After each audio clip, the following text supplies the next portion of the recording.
To know that there are some things that you cannot know is mental health. But to not know things that you should know is illness. The wise man recognizes the limits of his knowledge. The foolish man thinks he knows everything. Chapter 71, Ignorance of the Tao Te Ching. This is part 2. I made another video on this where I discussed that ancient humans were clearly smarter than us. They were far more awakened and enlightened to the collective whole of the human race and our entire civilization, well then, that the leaders that run the entire show do now. I mean, when you take into consideration the leaders of corporations, the media, governments all over the world, it's beyond obvious that we're being led by those who have selfish ambitions, those who are putting their own desire for money, power, and fame before the masses. This is abundantly clear. However, if the whole world was to start teaching their children from, I don't know, grade school on up, the information contained in the ancient wisdom of the Tao Te Ching, this world would improve far quicker than most of us realize. Now, if you're not familiar with the Tao Te Ching, and I'm going to read a few more of my favorite passages in just a second, but if you're not familiar with the Tao Te Ching, it translates to the Book of the Way, or the Book of the Way of Virtue, depending on the dialect that you use to translate it. And who wrote it and when is a subject of debate. However, most people believe that it was written by Lao Tzu in the 4th century BC. And when you look at this whole book, after having read it, and by the way, it's only 81 chapters, and each chapter is less than 1 page in length, and most chapters are actually just a few sentences. So you can read it very quickly, in less than a half hour, although you'd want to take more time to reflect on it, of course. But when you look at it from just the whole, you have to ask yourself, how did someone come to such incredible enlightenment and knowledge? I mean, I would venture to say, and I can't prove this is just a theory, that maybe some of these proverbs or poems, they've been called different things, but these individual chapters, some of them might date back far earlier than 2,500 years. Just a theory, not necessarily true. But the question becomes, and when you read this, you just see and know the truth, as you'll see as I share a few passages here with you, that, I mean, my goodness, somebody would have had to observed and analyzed numerous civilizations, the rise and fall of numerous civilizations and numerous leaders, good leaders and poor leaders, to be able to come up with this information. It's absolutely incredible. So, as I just read, number 71, which is ignorance, which just, I mean, isn't that just brilliant? That there are people out there that just think they know everything, but smart people, wise people recognize that, no, there are some things we just cannot know. It's just the way it is. So, without further ado, let me read a few more passages to you. Opposites. When beauty is only a masquerade, then it is simply ugliness. In the same way, goodness, if it is not sincere, is not really goodness. Existence and non-existence are incompatible. The difficult and the easy are mutually opposed. The long and the short, the high and the low, the loud and the soft, the before and the behind are all opposites. Each reveals the other. The wise man is not conspicuous in his actions or given to too much talking. When troubles arise, he is not irritated. He produces but does not hoard. He acts but expects no praise. He builds but does not dwell therein. And because he does not dwell therein, he never departs. Now the part about this that I want to discuss real quick is the opposites, that everything reveals each other. I mean, this goes, and I'm going to make a video on the Emerald Tablets, the as above, so below, that in this universe, part of the law of the universe is that there's just an opposite to everything. Light, dark, and everything in between. I mean, you could even look at birth and death, that there is a rise until your peak and then a gradual decline. So you could say that the middle of each, the between birth and peak versus the peak to death, there's an opposite there too. Do you see what I'm saying? And it's also worth mentioning the part about good, that, you know, if beauty is only a masquerade, then it's ugliness, in the same way that if goodness isn't sincere, then it isn't goodness. I mean, isn't that true? I mean, is there any debate about that? So let me move on to number 6, the source, which is very short, as you can see. The spirit of the perennial spring, which, by the way, perennial is infinite, the never-ending, is said to be immortal. She is called the mysterious one. The mysterious one is the source of heaven and earth. She is continually, endlessly giving forth life without effort.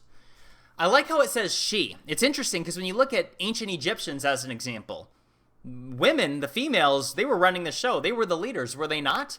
The hierarchy was a matriarch. Just like in the animal kingdom of elephants, the women lead the way. And there's been other civilizations that have been the same way.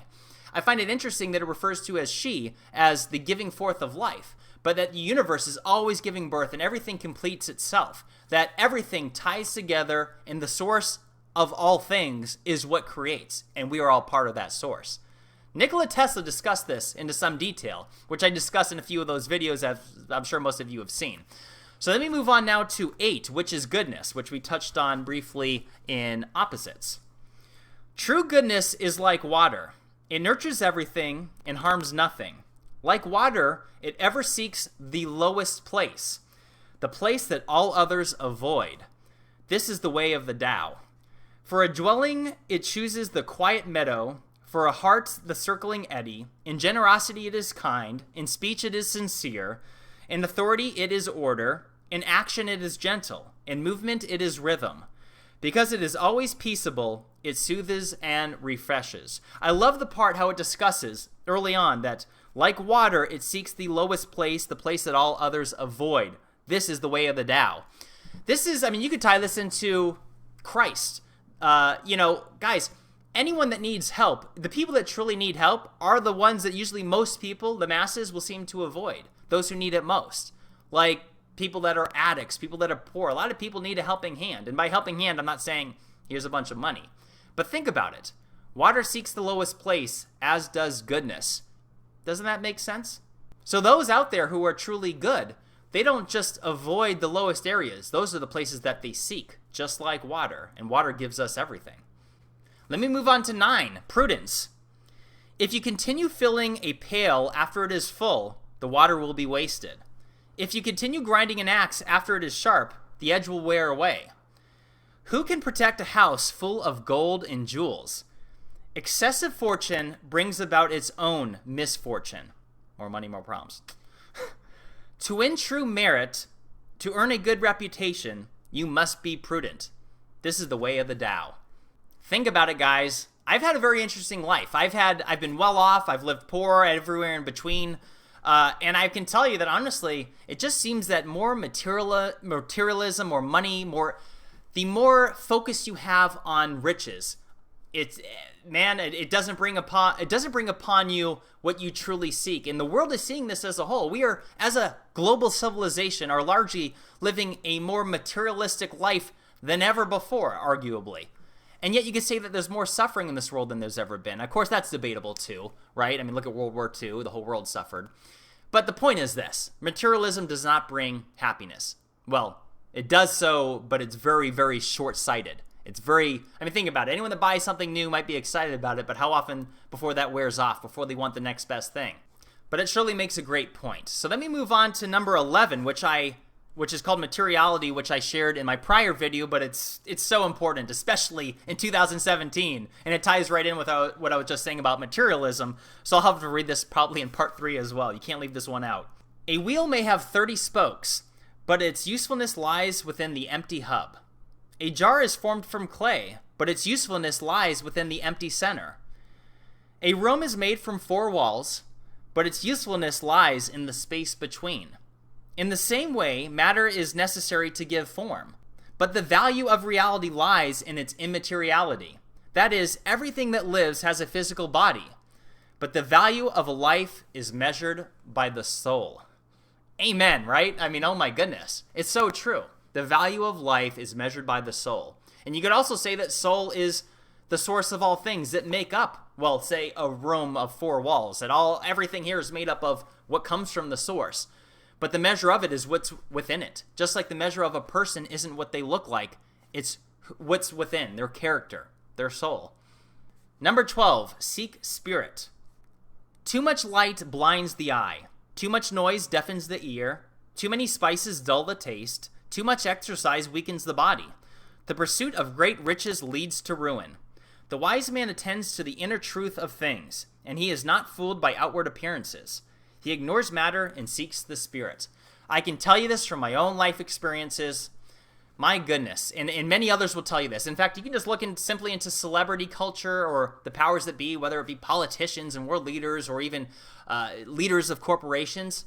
They're all trying to achieve something that they just cannot fulfill, and that it ultimately leads to their ruin. They have many problems, divorces, terrible relationship with their kids, total disgrace, and going down like the dark end of addiction and everything else.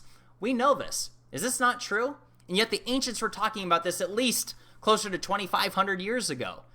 It stops and makes you think, doesn't it? What was just as true back then, thousands of years ago, is unbelievably true today. Humans haven't changed, have we? Now, to close this up for this one video, I'm going to go back and read. I read this from the last video, but the very last chapter of the book, 81, True Words. Not too long, but this is just freaking brilliant. True words are often unpleasant. Pleasant words are often untrue. Those who know the truth do not argue. Those who argue do not know the truth. Scholars are seldom the wisest men. Wisest men are seldom scholars. Those who steal from others impoverish themselves. Those who give to others become rich. Those who fight do not win. Those who win do not fight. This is the way of the Tao. Is that not brilliant? Honestly. Again, when you stop and you reflect on this entire book in its whole, it's unbelievable, like I said, just how true the wisdom was thousands of years ago, which, and I also suspect dates back further than 2,500 years, as I stated earlier, but just how applicable it is today. So I highly recommend this book. I hope you enjoyed this, me sharing just some insight on this. But I highly recommend it. I think you should buy it. And again, this is something that should be taught to every child, starting from the grade school level on upwards.